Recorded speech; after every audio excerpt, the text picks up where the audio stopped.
Chapter 39. Stanley awoke in a meadow, looking up at the giant rock tower. It was layered and streaked with different shades of red, burnt orange, brown, and tan. It must have been over 100 feet tall. Stanley lay a while just looking at it. He didn't have the strength to get up. It felt like the insides of his mouth and throat were coated with sand. And no wonder. When he rolled over, he saw the water hole. It was about 2.5 feet deep and over 3 feet wide. At the bottom lay no more than 2 inches of very brown water. His hands and fingers were sore from digging, especially under his fingernails. He scooped some dirty water into his mouth and swished it around, trying to filter it with his teeth. Zero moaned. Stanley started to say something to him, but no words came out of his mouth, and he had to try again. "How you doing?" It hurt to talk. "Not good," Zero said quietly. With great effort, he rolled over, raised himself to his knees, and crawled to the water hole. He lowered his head into it and lapped up some water. Then he jerked back, clutched his knees to his chest, and rolled to his side. His body shook violently. Stanley thought about going back down the mountain to look for the shovel so he could make the water hole deeper. Maybe that would give them cleaner water.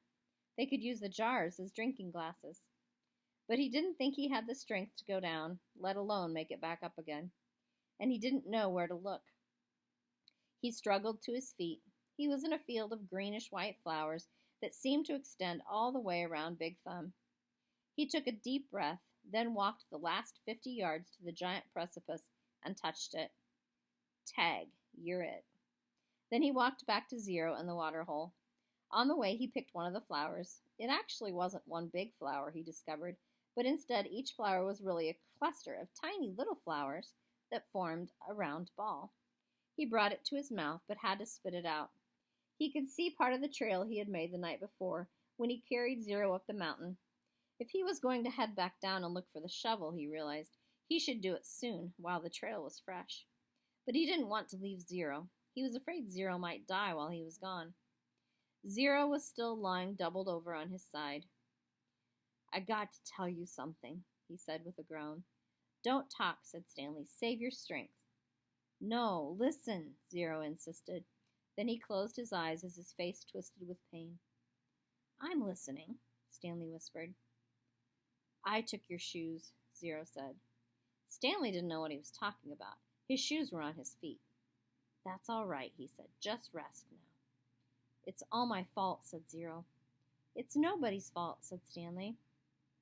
"I didn't know," Zero said. "That's okay," Stanley said. "Just rest."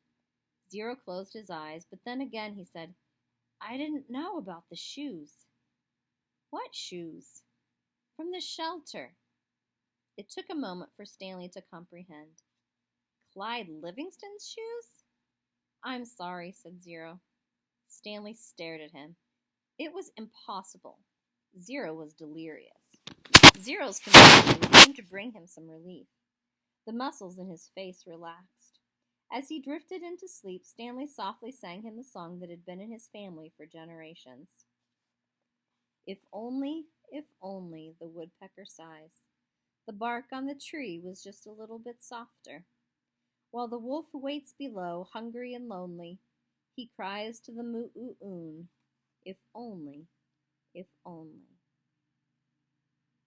So Stanley Yelnats just sang to Hector Zeroni.